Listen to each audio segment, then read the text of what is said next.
état bu Sénégal ni muy fonctionner daanaka ci ndorteelu at bu bees li nga xamante ni nii moom la ñuy ubbitewu la nga xam ne mooy bànqaas yi war a doxal yoonu Sénégal président bi daje kilifa yi nga xamante ni ñoo ñi nga ko wàllum yoon ci teewaayu yenn ci ay jëwriñ yi nga xamante ni nii wala boog jëwriñ bi ñu dénk wàllum yoon ci teewaayu aussi yeneen i institution ñu mën ci jël bu ci mel ni assemblée nationale ñu teew ko waxtaanee li nga xamante ni nii mooy ndorteelu at bi ñeel wàllum yoon waaye itam yan ndogal lañ ci mën a jël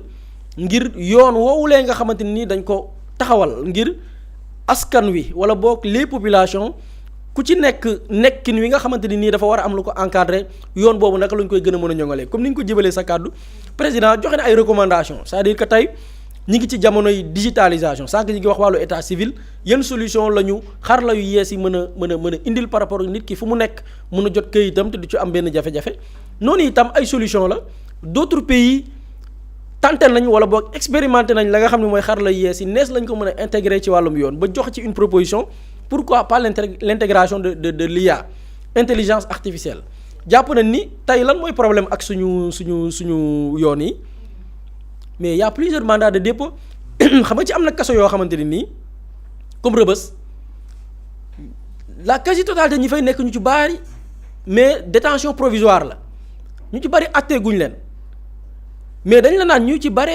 ña nga fa lim ba fa nekk ci nit sax ëpp na kaso ba la mu waroon jël ci ay doomi aadama mais la raison li koy waral mooy tey les cabinets d'instruction yi nga xamante ni ñoo war a càmbar dossier yi dafa néew tey magistrat yi bu ñu xoolee ci sénégalais bu ci nekk par rapport ak yoon lim ba war pour magistrat bu ne par rapport ak le nombre de sénégalais da ngay gis ni dafa néew trop atteindre guñu suñu objectif xëy na ci cycle boobu wala boog ci dynamique boobu la président jàpp ni IA war nañ ko mën a intégrer pour le traitement de certains dossiers avec l'intelligence artificielle dossiers yi mën a gaaw traitement yi mën a gaaw instruction yi mën a gaaw da ngay gis ku ñu jàpp détention provisoire atu yàlla ñu dem àtte ko daan ko 2 mois alors que nit ki def na 12 mois ci prison bi pourtant bu ñu teeloon traité dossier am xam li ñu koy viser li ñu koy toppee instruction mën na dem ñu àtte ko gaaw xëy na peut-être kaso yi du xat dancaloo bi du bari noonu donc loolu proposition la xalaatu président la ñu intégrer li nga xam ne mooy xarala yees yi ci wàllum yoon même bu fekkee ni ci wàllum yoon aussi les magistrats ñenn ñi jàpp nañ ni loolu dafay déshumaniser li nga xam ne mooy les décisions de justice par exemple nañu jël exemple l'IA par exemple su fekkee ni dañuy utiliser IA pour déterminer nit ki lan lañ ko war a daan IA xamul lan nga ko mën a jox diw yóbbu nañ ko la personne X yóbbu nañ ko ci wàllum yoon tel lañ koy toppee ñu préparer IA bi IA lan nga koy préparer mooy da nga koy jox des informations tey boo jox information IA pour certaines décisions de justice code pénal nga koy jox li yoon wax les règlements nga koy jox lépp loo xam ne ñeel na mun na influencer une décision de justice nga koy jox comme information léegi boo ko présenter benn situation X IA du def lu recourir ci li nga xamante ni mooy li code pénal wax li constitution wax IA ci loolu lay recourir li règlement wax mais IA du nit nag moom am na humanité boobu je prends l'exemple ñaari dañuy am jafe-jafe ci koñ dem police souvent pourtant bu ñu demee police agent de police bi souvent dafay def médiation dafay jéem a ne dafay waxtaan leen ba juboo gannaaw ay jàmm ñoom boo xoolee yu ci bari ci ay cas noonu la ñuy procéder mais tribunal da ngay gis ñaari way dencante yoo xamante nii dañu am problème kii ne kii moom a tooñ li kii moom a tooñ li dem tribunal mais juge bi par humanité da ngay gis parfois dafay sax réconcilier am na ay nit ñu war a dem nekk ci instance de divorce dem ba tribunal kottandoo jooyandoo pourquoi parce que juge bi côté boobu du wax loi kese parce que y a l'humain qui doit être au cœur même des décisions donc moo tax parfois ñi nga xam ne ñooy ñenn ci magistrat jàpp ne non l'IA est-ce que du déshumaniser li nga xam ne mooy les décisions de justice diw def na lii lañ ko war a daan mais est-ce que amul woyofal goo xamante ni ñoom xëy na peut-être loolu ci ay mbir la yoo xamante ni jàpp nañ ni mën na nekk obstacle mais débat la bu yaatu et man dama bokk di xarala yees yi war nañ ko mën a intégrer ci lépp leneen li aussi ci ay kàddu liñ ci mën a jàpp mooy le président ñëw na ci wàllum yoon je pense que tey avec le nouveau régime lu bari li leen di bàkkee mooy certaines décisions yoo xamante ni nit ñi dañoo yàkkamti ngir ñu régler ko sànq maa ngi fiy lim ay cas yoo xam ni ay cas la yu xam ni lu nit ñi gis la mais ñu gis ni kat am na ci ay décisions yoo xam ni tax na Sénégalais yi commencé jiixi jaaxa le président nag def na ci benn intervention ci rentrée solennelle bi moom président Diomaye ne peuple bi mi ngi déglu, le peuple est attentif waaye peuple bi tamit est impatient, peuple bi tamit xaaram mi ngi bëgg a yàgg maanaam yàkkamti nañ. mu ne peuple bi vous jauge yéen maanaam magistrat yi peuple bi mi ngi leen di natt mi ngi leen di laaj waaye peuple bi mi ngi am njàqare peuple bi tamit mi ngi leen di joxoñ baaraam maanaam mi ngi leen di critiquer. mu ne c'est là son droit le plus absolu waaye nag yéen magistrat yi président Diomaye mooy wax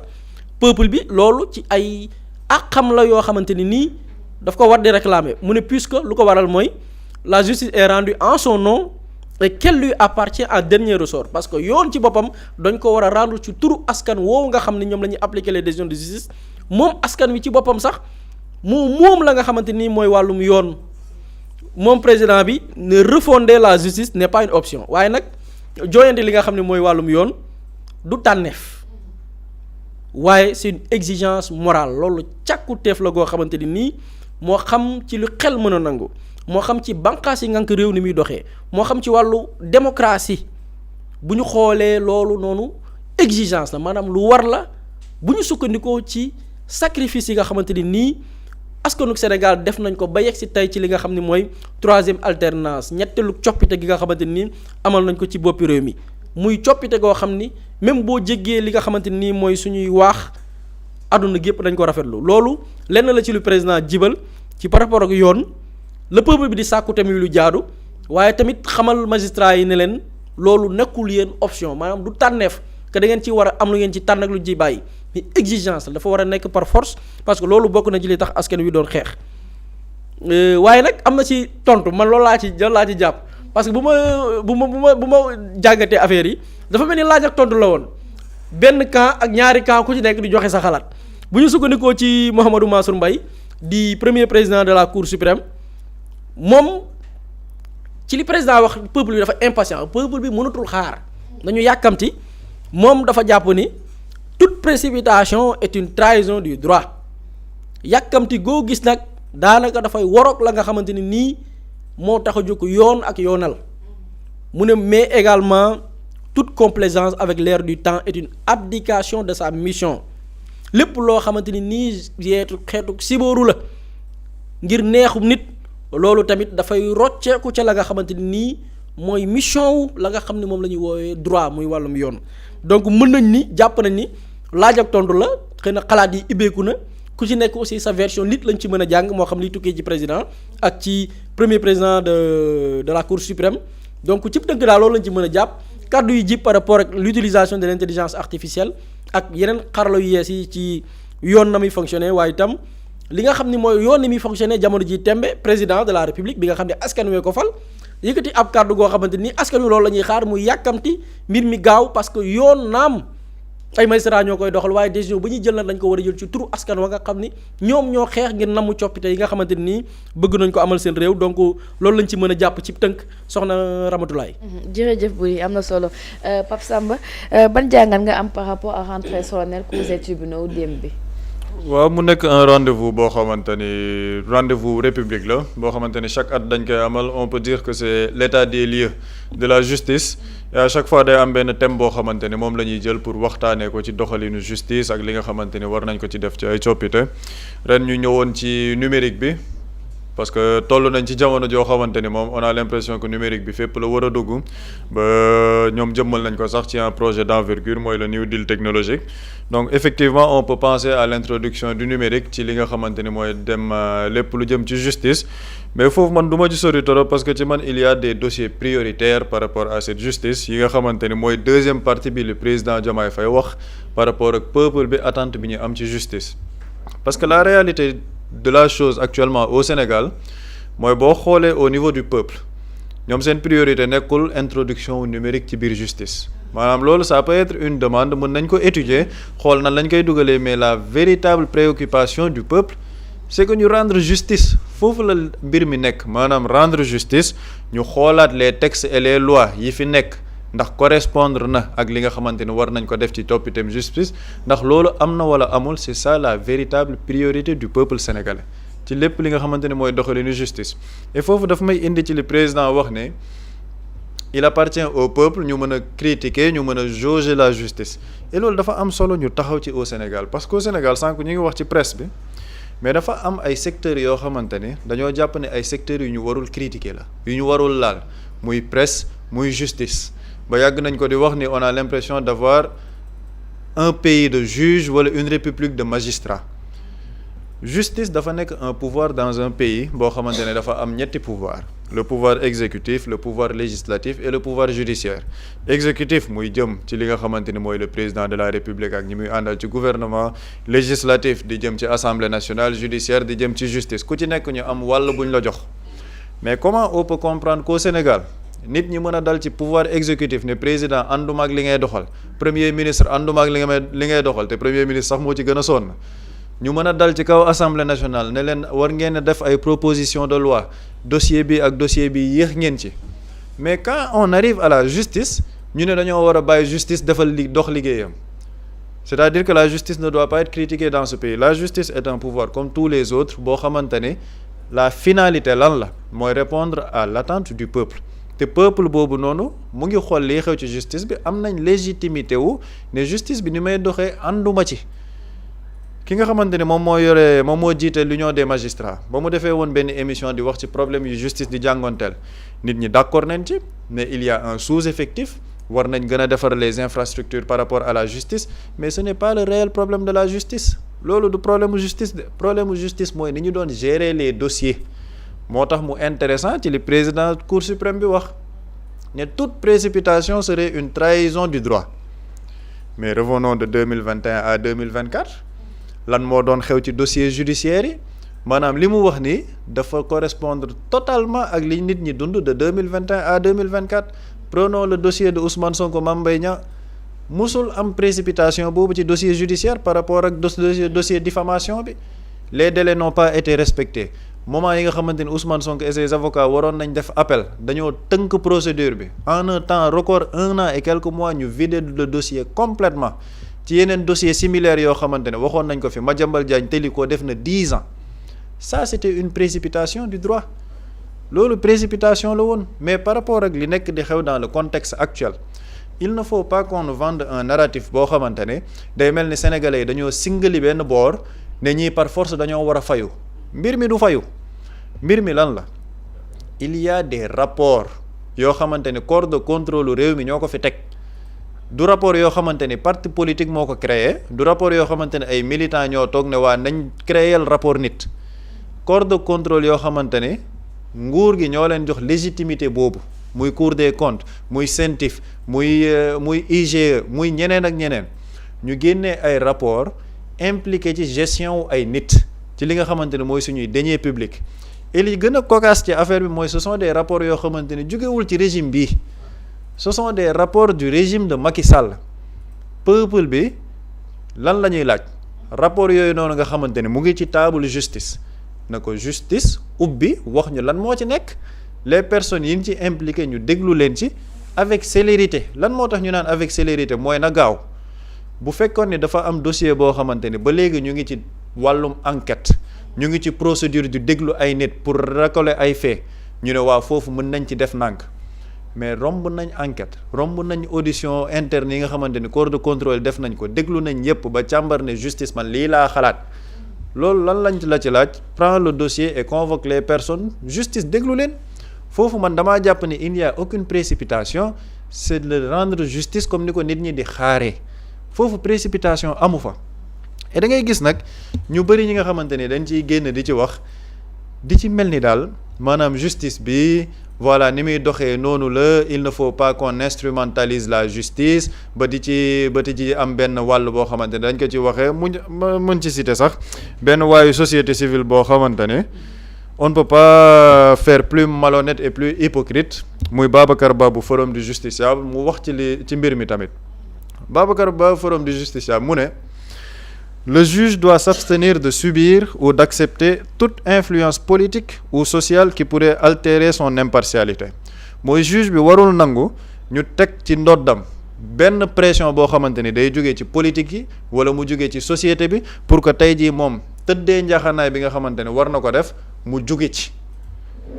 mais li Babacar Ba wax ni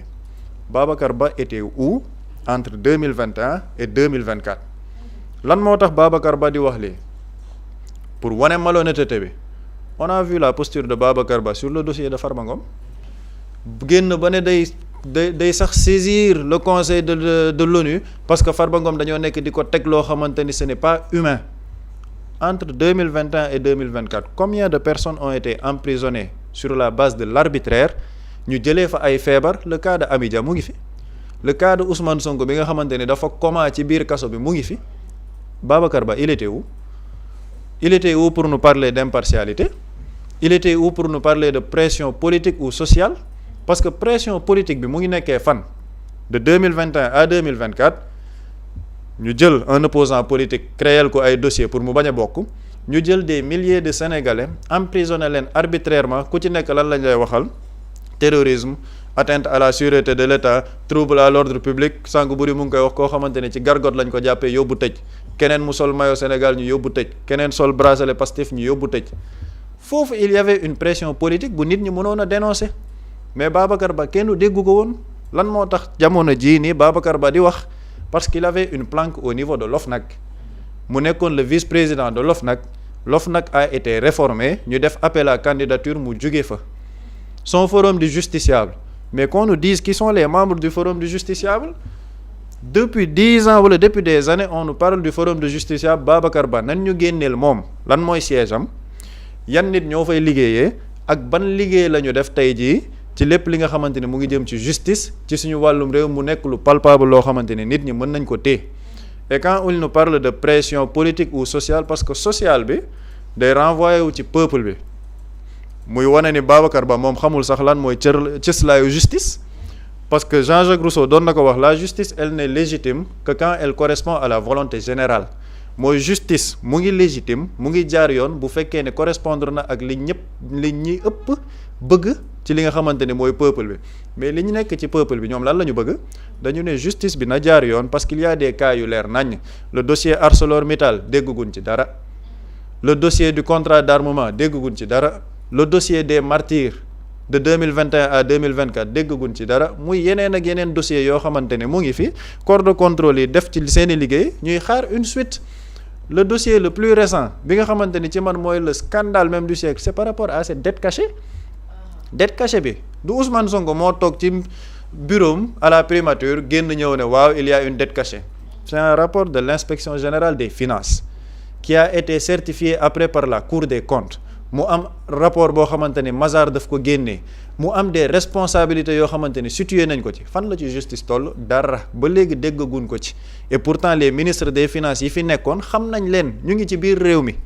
justice defagu ci dara loolu nag le peuple sénégalais bi di réclamer ce n'est pas une justice avec de la précipitation mais c'est une justice boo xamante ni day répondre à la volonté générale te volonté générale bi nag jamono ji jàpp naa ne nekkagul ci numérique bi mu ngi sur les vrais dossiers ñu yëkkati ko ñu teg ko sur la table et puis mu correspondre ak sénégalais yi li ñu bëgg et pour terminer foofu